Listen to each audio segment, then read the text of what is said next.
Excel PU college ಗುರುವಾಯಿನಕೆರೆ, ಕರ್ನಾಟಕದ number 1 PU college. Admissions open now. ಇನ್ನು ಕಾಂಗ್ರೆಸ್ ವಿಚಾರಕ್ಕೆ ಬಂದ್ರೆ ಅಲ್ಲೊಂದು ಸವಾಲು, ಪ್ರತಿಷ್ಠೆ ಶುರುವಾಗ್ಬಿಟ್ಟಿದೆ. ಅದು ನೇರವಾಗಿ ಸಿಎಂ ಡಿಕೆಶಿಗೆ ಟ್ರಬಲ್ ಆಗಿಸಿದೆ.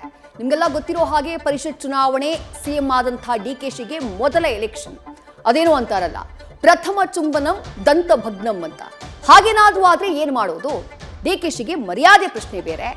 ಆ ಕಾರಣಕ್ಕೇನೆ ಅದ್ಯಾವುದಕ್ಕೂ ಆಸ್ಪದ ಬೇಡ, ರೆಸಾರ್ಟ್ ಪಾಲಿಟಿಕ್ಸ್ ಬೆಸ್ಟ್ ಅಂತ ಚಾಯ್ಸ್ ಮಾಡಿದ್ದಾರೆ.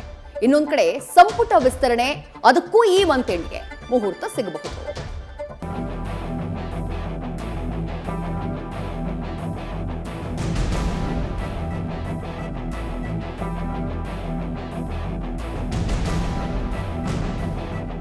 ಅಧಿಕಾರ ಸಿಂಹಾಸನದಲ್ಲಿ ಗೆದ್ದ ಕನಕಾಧಿಪತಿಗೆ ಸಂಪುಟ ವಿಸ್ತರಣೆಯ ಚಕ್ರವ್ಯೂಹ ಸುತ್ತಿದೆ. ಬಾಕಿ ಸ್ಥಾನಗಳ ಭರ್ತಿಗೆ ಕಸರತ್ತು ನಡೆಸ್ತಾ ಇರುವ ಡಿಕೆ ಶಿವಕುಮಾರ್ ಹಗ್ಗದ ಮೇಲೆ ನಡಿಗೆ ಯಾತ್ರೆ ಆರಂಭಿಸಿದ್ದಾರೆ. ಸಿದ್ದು ಬಣ, ಹೈಕಮಾಂಡ್ ಬಣ ಈ ಎರಡನ್ನೂ ಸಮಬಲವಾಗಿ ತೂಗಿ ಬೆನ್ನಿಗೆ ಬಂಡೆಯಂತ ನಿಂತ ಆಪ್ತರಿಗೆ ಆದ್ಯತೆ ನೀಡುವ ಸವಾಲು ಈಗ ಈ ಹೆಬ್ಬಂಡಿಯ ಮೇಲಿದೆ.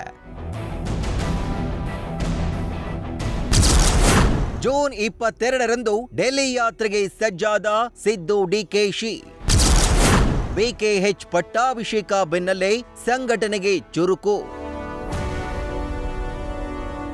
ಅಂದಹಾಗೆ ಸಚಿವ ಸಂಪುಟ ಸರ್ಕಸ್ ಆರಂಭವಾಗಿದೆ. ಜೂನ್ 22ರಂದು ಸಿಎಂ ಡಿಕೆಶಿ, ಮಾಜಿ ಸಿಎಂ ಸಿದ್ದರಾಮಯ್ಯ ಡೆಲ್ಲಿ ಫ್ಲೈಟ್ ಹತ್ತೋದು ಫಿಕ್ಸ್ ಆಗಿದೆ. ಜೂನ್ 21ರಂದು ಕೆಪಿಸಿಸಿಗೆ ಹರಿಪ್ರಸಾದ್ ಪಟ್ಟಾಭಿಷೇಕ, 21ರಂದು ಸಿದ್ದರಾಮಯ್ಯಗೆ ಸನ್ಮಾನ, ಡಿಕೆಶಿಗೆ ಅಭಿನಂದನೆ ಸಲ್ಲಿಕೆಯಾಗಲಿದೆ. ಅದಾದ ಬಳಿಕ ಸಚಿವ ಸಂಪುಟ ವಿಸ್ತರಣೆಯ ಕಸರತ್ತು ಆರಂಭವಾಗಲಿದ್ದು, ಮರುದಿನವೇ ಹೈಕಮಾಂಡ್ ಜೊತೆ ಮಾತುಕತೆ ನಡೆಯಲಿದೆ. 20 ಶಾಸಕರನ್ನ ಸಚಿವ ಸಂಪುಟಕ್ಕೆ ಸೇರಿಸಿಕೊಳ್ಳಲು ಸರ್ಕಸ್ ನಡೆಯಲಿದೆ. ಹಲವು ಹಿರಿಯ ಮತ್ತು ಕಿರಿಯ ಶಾಸಕರು ಸಚಿವ ಸಂಪುಟ ಸೇರೋಕೆ ಒತ್ತಡವನ್ನ ಹೇರ್ತಾ ಇದ್ದಾರೆ. ಹೈಕಮಾಂಡ್ ಒಪ್ಪಿಗೆ ಪಡೆದು ಜೂನ್ 25 ಅಥವಾ 26ರಂದು ಸಂಪುಟ ವಿಸ್ತರಣೆಗೆ ಡಿಕೆ ಶಿವಕುಮಾರ್ ಒಲವು ತೋರಿದ್ದಾರೆ. 14 ಸಚಿವರನ್ನ ಇಟ್ಕೊಂಡು ಆಡಳಿತ ನಡೆಸುವುದು ಕಷ್ಟ. ಸರ್ಕಾರದ ಆಡಳಿತ ಅವಧಿ 23 ತಿಂಗಳು ಮಾತ್ರ ಇದೆ. ಈ ಅವಧಿಯಲ್ಲಿ ಆಡಳಿತ ನಡೆಸುವುದು ಕೇವಲ 1 ವರ್ಷ.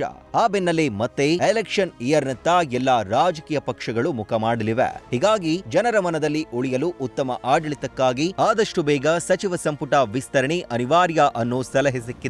ಇದೇ ತಿಂಗಳ ಕೊನೆಯಲ್ಲಿ ಸಚಿವ ಸಂಪುಟ ವಿಸ್ತರಣೆ ಫಿಕ್ಸ್ ಅನ್ನೋದು ಗೊತ್ತಾಗ್ತಾ ಇದೆ.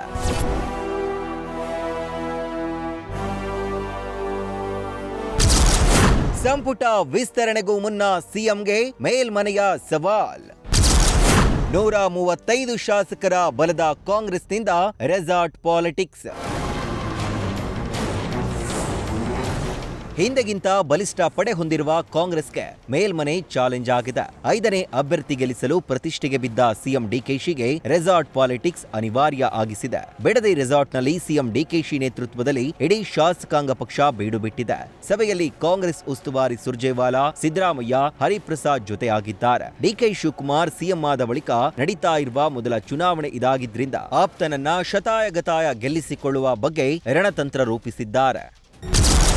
3 ದಿನಗಳ ಕಾಲ ರೆಸಾರ್ಟ್ನಲ್ಲಿ ಉಳಿದುಕೊಳ್ಳಲಿರುವ ಶಾಸಕರು ಜೂನ್ 18ರಂದು ಪರಿಷತ್ ಎಲೆಕ್ಷನ್ಗೆ ನೇರವಾಗಿ ರೆಸಾರ್ಟ್ನಿಂದ ಆಗಮಿಸಲಿದ್ದು, ಇದಕ್ಕಾಗಿ ಬಸ್ಗಳು ಸಿದ್ಧವಾಗಿವೆ. ಶಾಸಕರು ಗುಂಪುಗಳಾಗಿ ಬಸ್ನಲ್ಲಿ ಬಂದು ಮತ ಚಲಾಯಿಸಲಿದ್ದಾರೆ. ಇನ್ನು 5ನೇ ಅಭ್ಯರ್ಥಿ ಕಣಕ್ಕಿಳಿಸಿರುವ ಕಾರಣ ರೆಸಾರ್ಟ್ನಲ್ಲಿ ರಣತಂತ್ರ ಸಿದ್ಧವಾಗಲಿದೆ.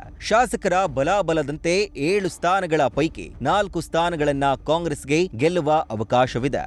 ಇನ್ನೊಂದು ಹೆಚ್ಚುವರಿ ಅಭ್ಯರ್ಥಿ ಗೆಲುವಿಗಾಗಿ 3 ಮತಗಳ ಕೊರತೆಗಿದೆ. ಹಾಗಾಗಿ ರೆಸಾರ್ಟ್ ನಲ್ಲಿ ಯಾವ್ಯಾವ ಶಾಸಕರು ಯಾರ್ಯಾರಿಗೆ ಮತ ಹಾಕಬೇಕೆಂಬ ಬಗ್ಗೆ ಚರ್ಚೆ ನಡೆಯಲಿದೆ. ಗೊಂದಲಕ್ಕೆ ಅವಕಾಶ ನೀಡದಂತೆ ಪ್ರಾಶಸ್ತ್ಯದ ಹಕ್ಕು ಚಲಾಯಿಸಲು ಶಾಸಕರಿಗೆ ಹಿರಿಯರು ಪಾಠ ಮಾಡಲಿದ್ದಾರೆ.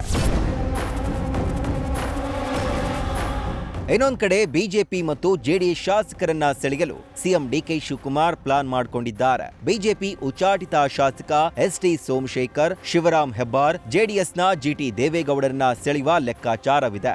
ಅತ ಜೆಡಿಎಸ್ ಕೂಡ ತನ್ನ ತಂತ್ರಗಾರಿಕೆಯನ್ನ ಬಿಟ್ಟುಕೊಟ್ಟಿಲ್ಲ. ಕಾಂಗ್ರೆಸ್ನ ಅತೃಪ್ತರಿಗೆ ಗಾಳ ಹಾಕಿ ಡಿಕೆಶಿಗೆ ಚಮಕ್ ಕೊಡುವ ಲೆಕ್ಕಾಚಾರದಲ್ಲಿದ್ದಾರೆ. ಒಟ್ಟಾರೆ ಎನ್ಡಿಎನ 3ನೇ ಅಭ್ಯರ್ಥಿ ಸೋತ್ರೆ ನಷ್ಟವಿಲ್ಲ. ಆದರೆ ಕಾಂಗ್ರೆಸ್ಗೆ ಇದು ಮರ್ಯಾದೆ ಪ್ರಶ್ನೆ ಮತ್ತು ಡಿಕೆಶಿಯ ಪ್ರತಿಷ್ಠೆ. ಹೀಗಾಗಿ ಯಾರ ತಂತ್ರಗಾರಿಕೆ ಗೆಲ್ಲುತ್ತೆ ಅನ್ನೋದು ಕುತೂಹಲದ ಸಂಗತಿ. Political bureau, news first. News first ನಿರ್ಭೀತಿಯಿಂದ ನಿಮ್ಮ ಪರವಾಗಿ.